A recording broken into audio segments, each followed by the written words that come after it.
পহেলা বৈশাখ উপলক্ষে লালমনিরহাটের বড় বাড়িতে 4 দিনব্যাপী মেলার শেষ দিনে লাখো মানুষের সমাগম হয়েছে। মেলায় গ্রামীণ দোকান বসার পাশাপাশি মুড়ি উড়ানো, ঘুড়ি উড়ানো, ঘোড়াদৌড়, লাঠি খেলা সহ ঐতিহ্যবাহী নানা খেলাধুলার আয়োজন আকর্ষণ বাড়িয়েছে বহুগুণ। দর্শনার্থীরা বলছেন, এমন আয়োজন শুধু লালমনিরহাটেই নয়, সারা দেশে আলোড়ন সৃষ্টি করছে। লালমনিরহাট প্রতিনিধি আলতাফুর রহমান আলতাফের রিপোর্ট জানাচ্ছেন আব্দুল মালেক।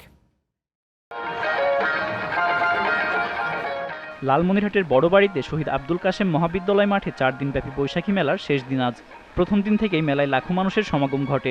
পহেলা বৈশাখ উপলক্ষে আয়োজিত এ মেলায় শত শত দোকানের পাশাপাশি আকর্ষণ বাড়াতে আয়োজন করা হয়েছে বাঙালির ঐতিহ্যবাহী ঘোড়দৌড়, ঘুড়ি ওড়ানো, লাঠি খেলা সহ নানা খেলাধুলার।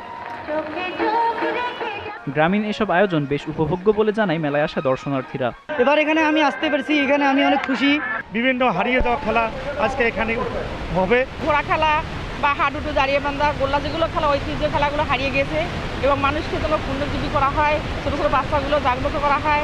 আমরা শহরের মেয়েরা এগুলো খেলা আমরা নামও জানি না, ইভেন এগুলো আমরা দেখার সুযোগও হয় না, কারণ শহরে সেই পরিবেশটা থাকে না। বিভিন্ন জেলার থেকে বিভিন্ন জায়গার থেকে লোকজন আসতেছে।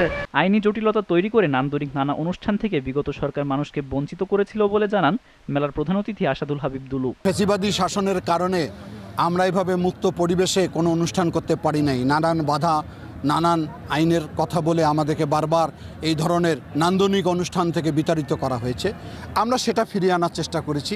আমরা এখানে বিভিন্ন হারিয়ে যাওয়া খেলা, যেগুলো একসময় বাংলাদেশে খুবই জনপ্রিয় ছিল, সেগুলো বিলুপ্ত প্রায়, ভবিষ্যৎ প্রজন্মের কাছে পরিচয় করিয়ে দেওয়ার জন্য সেই খেলাগুলোর আয়োজন আমরা করেছি। প্রতি বছরই সুস্থ বিনোদন ও বাঙালির ঐতিহ্যকে তুলে ধরতে এমন আয়োজন অব্যাহত রাখার প্রত্যাশা আয়োজকদের। আব্দুল মালেক, জিটিভি নিউজ।